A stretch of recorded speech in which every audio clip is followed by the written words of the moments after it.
ಚಿಂದಿ ಉಡಾಯಿಸೋ ಖಾರ ಬಣ್ಣ ರುಚಿಯನ್ನು ನೀಡುತ್ತದೆ. ಮೆಣಸಿನ ಪುಡಿ ಚಿಂದಿ ಉಡಾಯಿಸೋ ಖಾರ ಬಣ್ಣ ರುಚಿ.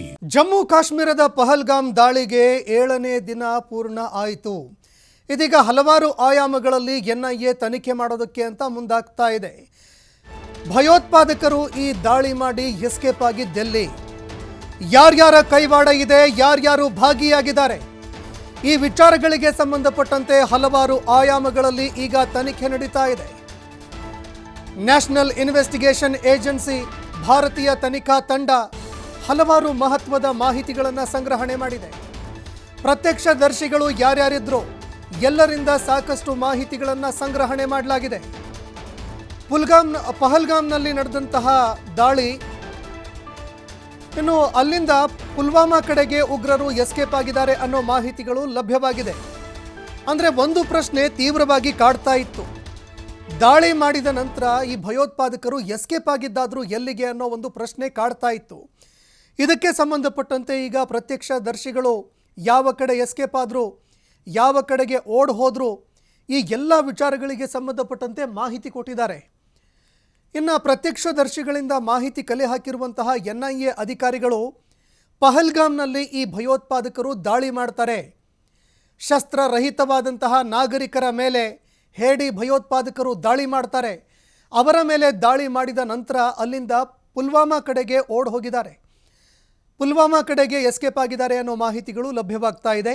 ಎನ್ಐಎ ಅಧಿಕಾರಿಗಳು ಏನು ರೇಖಾಚಿತ್ರಗಳು ಲಭ್ಯವಾಗಿತ್ತು, ಆ ರೇಖಾಚಿತ್ರಗಳನ್ನು ಯಾರ್ಯಾರು ಪ್ರತ್ಯಕ್ಷದರ್ಶಿಗಳಿದ್ರು ಅವರಿಗೆ ತೋರಿಸಿ ಕನ್ಫರ್ಮ್ ಮಾಡಿಕೊಳ್ಳುವಂತಹ ಕೆಲಸಕ್ಕೂ ಕೂಡ ಮುಂದಾಗಿದ್ದಾರೆ. ಅದೇ ರೀತಿಯಾಗಿ ಕೆಲವು ಒಂದು ಇನ್ಫಾರ್ಮೇಷನ್ಗಳ ಪ್ರಕಾರ ಡ್ರೋನ್ಗಳನ್ನು ಕೂಡ ಬಳಕೆ ಮಾಡಿಕೊಳ್ಳಲಾಗಿತ್ತು ಅನ್ನೋ ಮಾಹಿತಿಗಳು ಲಭ್ಯವಾಗ್ತಾ ಇದೆ. ಅಂದರೆ ಕಣ್ಗಾವಲು ಇಡೋದಕ್ಕೆ ಡ್ರೋನ್ಗಳ ಬಳಕೆಯಾಗಿತ್ತು ಅನ್ನೋ ಪ್ರಶ್ನೆಗಳು ಕೂಡ ಎದುರಾಗ್ತಾ ಇದೆ. ಇದೆಲ್ಲದಕ್ಕೂ ಸಂಬಂಧಪಟ್ಟಂತೆ ಎನ್ಐಎ ಅಧಿಕಾರಿಗಳು ಕೂಡ ಈಗ ತನಿಖೆಗೆ ಅಂತ ಇಳಿದಿದ್ದಾರೆ. ಇನ್ನೇನು ಇದಕ್ಕೆ ಸಂಬಂಧಪಟ್ಟಂತೆ ಯಾವ ಕಡೆಗೆ ಎಸ್ಕೇಪ್ ಆದರೂ, ಯಾರ್ಯಾರು ಭಾಗಿಯಾಗಿದ್ದಾರೆ, ಸ್ಥಳೀಯರು ಯಾರ್ಯಾರು ಈ ಒಂದು ಭಯೋತ್ಪಾದಕ ದಾಳಿಗೆ ಸಹಕಾರವನ್ನು ಕೊಟ್ಟಿದ್ರು, ಇದೆಲ್ಲದಕ್ಕೂ ಸಂಬಂಧಪಟ್ಟಂತೆ ಮಾಹಿತಿಗಳನ್ನು ಕಲೆ ಹಾಕ್ತಾ ಇದ್ದಾರೆ. ಇನ್ನು ಇದಕ್ಕೆ ಸಂಬಂಧಪಟ್ಟಂತೆ ಸ್ಥಳೀಯರು ಯಾರ್ಯಾರು ಸಹಾಯ ಮಾಡಿದ್ರು ಅವರನ್ನು ಕೂಡ ಹೆಡೆಮುರಿ ಕಟ್ಟುವಂತಹ ಸಾಧ್ಯತೆ ಇದೆ.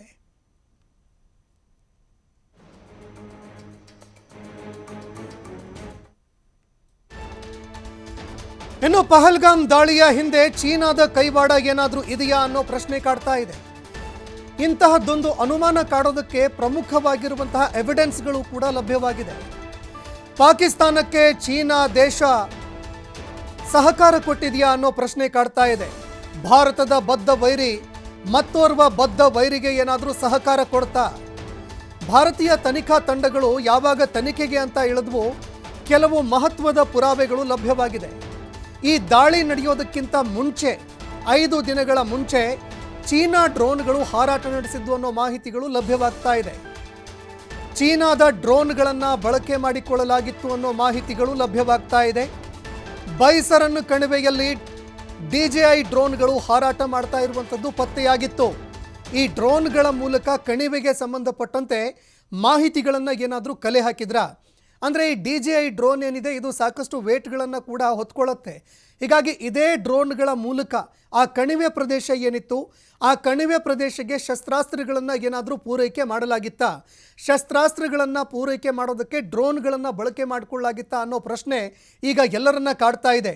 ಕುದುರೆ ಸವಾರರ ಮೂಲಕ ರೇಖೆ ಮಾಡಿಸಿರುವಂತಹ ಶಂಕೆ ವ್ಯಕ್ತವಾಗ್ತಾ ಇದೆ. ಅಂದರೆ ಸಂಪೂರ್ಣವಾಗಿ ನಿಗಾ ಇಟ್ಟಿದ್ರು, ಯಾರು ಕುದುರೆ ಸವಾರರಿದ್ರು ಅವರ ಮೂಲಕವಾಗಿ ಆ ಸಂಪೂರ್ಣ ಪ್ರದೇಶ ಏನಿದೆ, ಅಂದರೆ ಯಾವ ಪ್ರದೇಶದ ಮೇಲೆ ಇವರು ದಾಳಿ ಮಾಡೋದಕ್ಕೆ ಅಂತ ಹೋಗಿದ್ರು ಅದರ ಮೇಲೆ ಕಣ್ಗಾವಲು ಮಾಡೋದಕ್ಕೆ ಅಂತ ಕುದುರೆ ಸವಾರರನ್ನು ಏನಾದರೂ ಬಳಕೆ ಮಾಡಿಕೊಳ್ಳಲಾಗಿತ್ತಾ ಅನ್ನೋ ಶಂಕೆ ಕೂಡ ಇಲ್ಲಿ ವ್ಯಕ್ತವಾಗ್ತಾ ಇದೆ. ಅದೇ ರೀತಿಯಾಗಿ ತನಿಖೆಯಲ್ಲಿ ಹಲವಾರು ಪ್ರಮುಖ ಸಂಗತಿಗಳು ಕೂಡ ಈಗ ಬಯಲಿಗೆ ಬರ್ತಾ ಇದೆ. ರೇಡಿಯೋ ಸಿಗ್ನಲ್ಗಳ ಪತ್ತೆಗೆ ಈಗ ಎನ್ಐಎ ಅಧಿಕಾರಿಗಳು ಇಸ್ರೋ ಮೊರೆ ಹೋಗಿದ್ದಾರೆ, ಅಂದರೆ ವಿಜ್ಞಾನಿಗಳ ಮೊರೆ ಹೋಗಿದ್ದಾರೆ.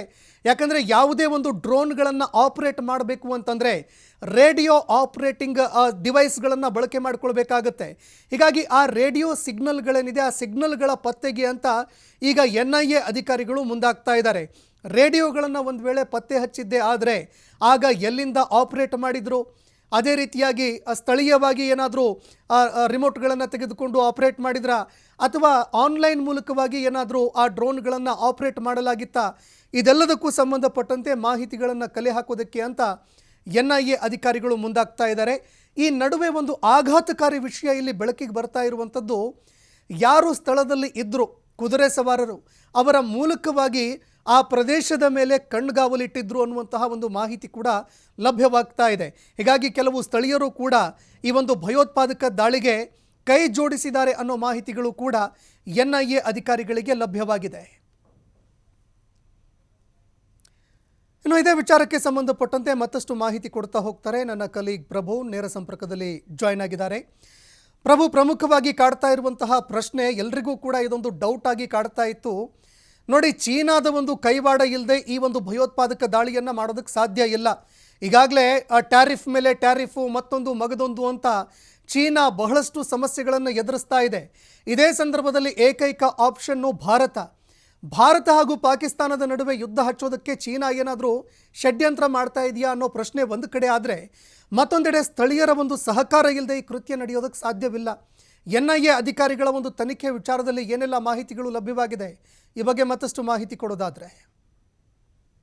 ಈಗ ಪಹಲ್ಗಾಮ್ನಲ್ಲಿ ನಡೆದಂತಹ ಏನು ನರಮೇಧ ಇದೆ, ಪ್ರವಾಸಿಗರ ನರಮೇಧ ಕೇಸ್ಗೆ ಸಂಬಂಧಪಟ್ಟಂತೆ NIA ತನಿಖೆಯಲ್ಲಿ ಒಂದೊಂದೇ ಸ್ಫೋಟಕವಾಗಿರುವಂಥ ಸತ್ಯಗಳು ಬಯಲಾಗ್ತಾ ಇದ್ದಾವೆ. ನೀವು ಹೇಳ್ತಾ ಇದ್ರಿ ಚೀನಾ ಯಾವ ರೀತಿ ಇದಕ್ಕೆ ಬೆಂಬಲವಾಗಿ ನಿಂತಿರ್ಬೋದು ಅಂಥೇಳಿ.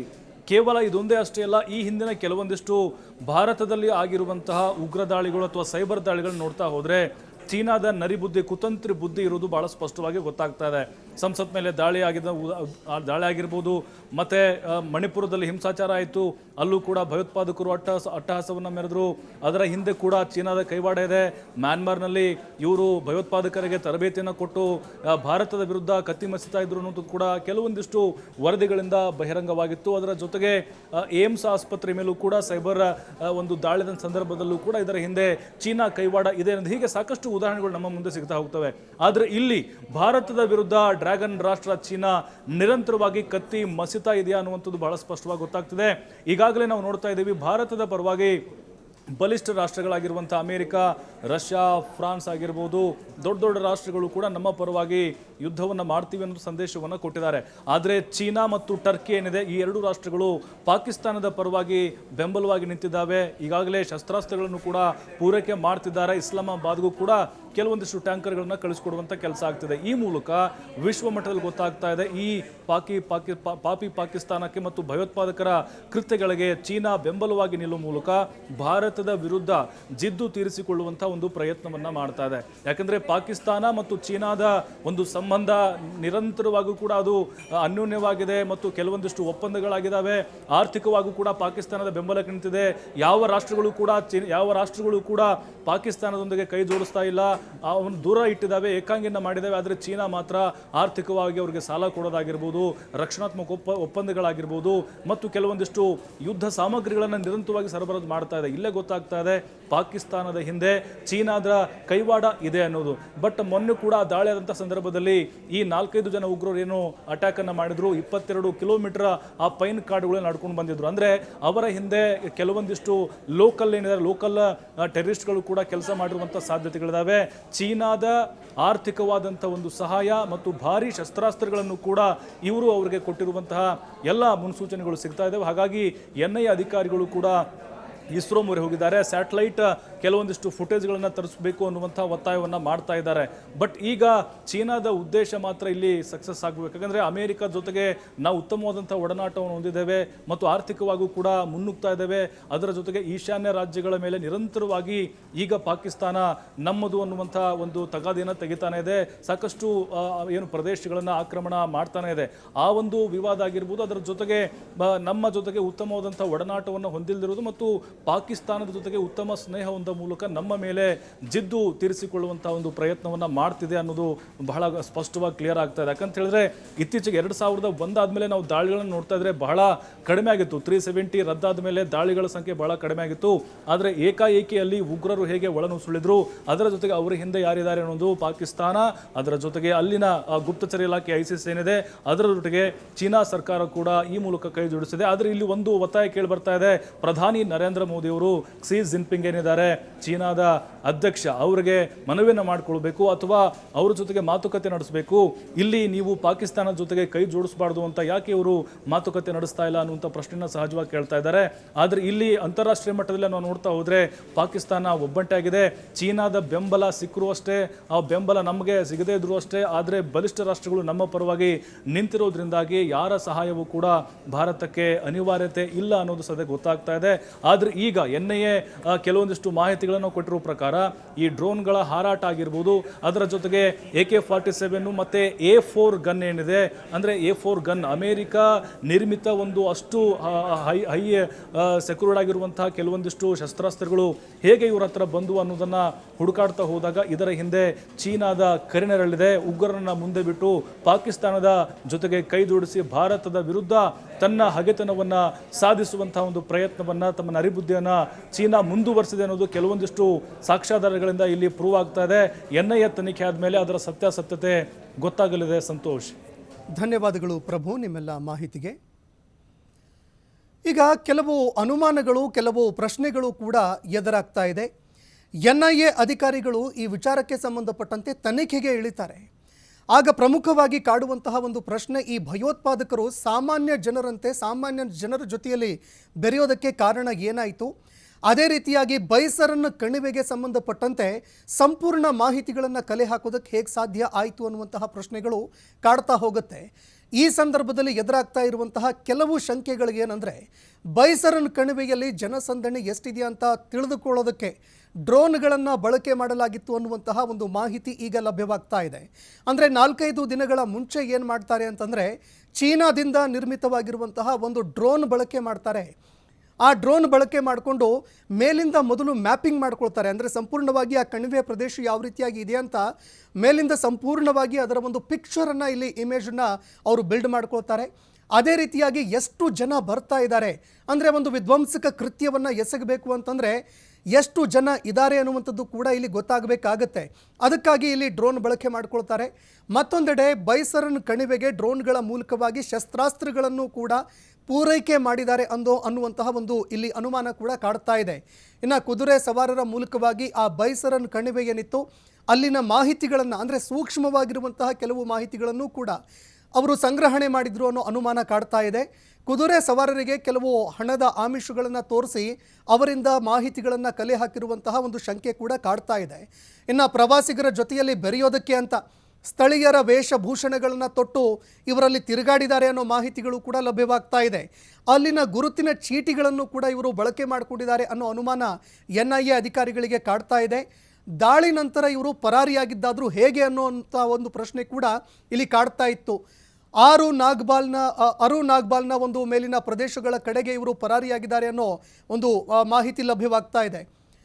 ಅಲ್ಲಿಂದ ಅವರು ನಾಗ್ಬಲ್ನಲ್ಲಿ ಪ್ರವೇಶ ಮಾಡಿರಬಹುದು ಅನ್ನುವಂತಹ ಒಂದು ಅನುಮಾನ ಕಾಡ್ತಾ ಇದೆ. ಅರುವಿನ ಮೇಲಿಂದ ಪುಲ್ವಾಮಾ, ಅನಂತನಾಗ್ ಕಡೆಗೆ ಕೆಲವು ಕಾಲುದಾರಿಗಳಿದ್ದಾವೆ. ಆ ಕಾಲುದಾರಿಗಳ ಮೂಲಕವಾಗಿ ಇವರು ಪರಾರಿಯಾಗಿರಬಹುದು. ಈ ಮಾರ್ಗದಲ್ಲಿ ಮನುಷ್ಯರ ಚಲನವಲನಗಳನ್ನ ಪತ್ತೆ ಹಚ್ಚೋದಕ್ಕೆ ಅಂತ ಈಗ NIA ಅಧಿಕಾರಿಗಳು ಮುಂದಾಗ್ತಾ ಇದ್ದಾರೆ. ನಾಗ್ಬಲ್ನಲ್ಲಿ ಪ್ರವೇಶ ಮಾಡೋದಕ್ಕೆ ಅಂತ ಅಲ್ಲಿಂದ ಜಾಗ ಇತ್ತು ಅನ್ನುವಂತಹ ಮಾಹಿತಿಗಳು ಲಭ್ಯವಾಗ್ತಾ ಇದೆ. ಪಶ್ಚಿಮಕ್ಕೆ ಖಿರಾಮ್, ಶ್ರೀಶೈಲಂ ಪ್ರದೇಶಕ್ಕೂ ಕೂಡ ಹೋಗೋದಕ್ಕೆ ಜಾಗಗಳಿದ್ದಾವೆ, ಅಲ್ಲಿ ದಾರಿಗಳಿದ್ದಾವೆ. ಅರುವಿನ ಮೇಲಿಂದ ಪುಲ್ವಾಮಾ ಹಾಗೂ ಅನಂತನಾಗ್ ಕಡೆಗೆ ಹೋಗೋದಕ್ಕೆ ಅಂತ ಕೆಲವು ಕಿರುದಾರಿಗಳಿದ್ದಾವೆ. ಹೀಗಾಗಿ ಈ ದಾರಿಗಳ ಮೂಲಕ ಅವರು ಮುಂದೆ ಎಲ್ಲಿಗೆ ಹೋಗಿರಬಹುದು ಅನ್ನುವ ಒಂದು ಮಾಹಿತಿಗಳನ್ನು ಈಗ ಅಧಿಕಾರಿಗಳು ಕಲೆ ಹಾಕ್ತಾ ಇದ್ದಾರೆ.